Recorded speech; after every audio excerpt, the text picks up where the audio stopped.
Hi friends, welcome to my channel that is SR creative world. So friends, कैसे आप सभी? Hope आप सभी अच्छे हैं एंड सेफ़ हैं। तो आज मैं आपके साथ शेयर करने जा रही हूँ वट सावित्री पूजा की कथा के बारे में। इनकी क्या मान्यता है, पूजा करने के लिए क्या क्या सामग्री की हमें ज़रूरत पड़ती है और पूजा कैसे करते हैं उसकी विधि। तो चलिए वीडियो में आगे बढ़ते हैं।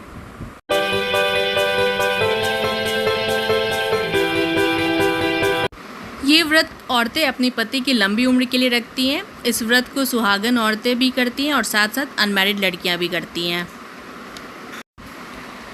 ऐसा कहा जाता है कि वट पेड़ की जड़ों में भगवान ब्रह्मा जी का, तनों में भगवान विष्णु जी का और डालियों में भगवान शिव जी का निवास स्थान होता है। इस व्रत में औरतें वट वृक्ष की पूजा करती हैं। आइए जानते हैं सावित्री और सत्यवान की कथा के बारे में। सावित्री के पति की आयु बहुत कम थी। देवर्षि नारद ने सावित्री से कहा, तुम अपने लिए दूसरा वर मांग लो, लेकिन सावित्री जी ने मना कर दिया। उसी समय सत्यवान के सिर में जोर की दर्द उठी। सावित्री ने वट वृक्ष के नीचे अपने गोद में पति के सिर को रखकर लिटा दिया। तभी सावित्री ने देखा कि यमराज वहां आए। सत्यवान के जीव को यमराज ले जाने लगे। तभी सावित्री भी उनके पीछे पीछे जाने लगी। यमराज ने कहा, सावित्री तुम वापस लौट जाओ। तभी सावित्री ने बोला, जहाँ मेरे पति रहेंगे मैं भी वहीं रहूंगी। यह मेरा पत्नी धर्म है। सावित्री की यह बात सुनकर यमराज प्रसन्न हो गए। उन्होंने सावित्री को 3 वरदान मांगने को कहा। तभी सावित्री ने पहला वर अपने सास ससुर की नेत्र दृष्टि मांगी, दूसरा ससुर का खोया हुआ राज्य वापस मांगा, तीसरा अपने पति सत्यवान के 100 पुत्रों की माँ बनने का वर मांगा। यह तीनों वरदान मांगते ही यमराज ने तथास्तु, ऐसा ही होगा, कह दिया। यह सुनकर सावित्री वापस वट के पेड़ के पास आ गई जहाँ सत्यवान मृत पड़ा था। उसने देखा सत्यवान के शरीर में फिर से जान आ गई। इस प्रकार सावित्री ने अपने पति को फिर से जीवित करवाया।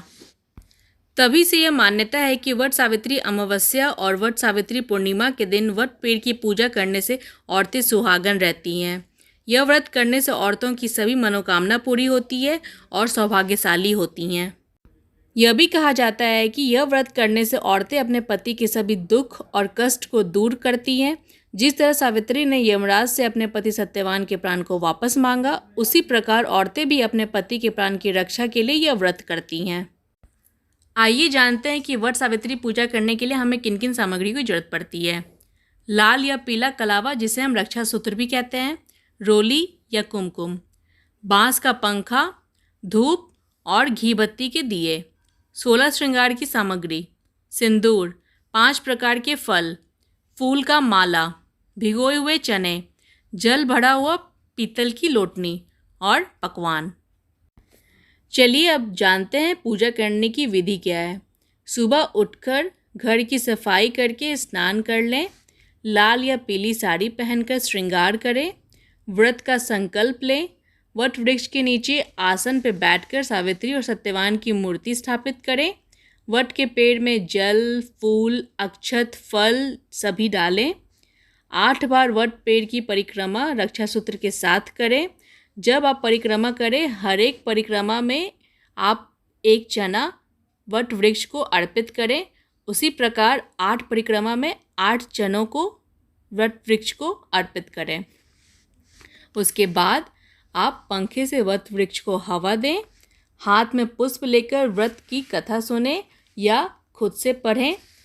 कथा समाप्त होने पर पुष्प वट के पेड़ पे डाल दें और फिर घर आकर पति का आशीर्वाद लें और उन्हें फल खिलाएं और बांस के पंखे से अपने पति को हवा दें। इसी प्रकार वट सावित्री पूजा की जाती है। और अगर आपको मेरा ये वीडियो पसंद आया हो तो मेरे चैनल को सब्सक्राइब करना बिल्कुल ना भूलें। Thank you.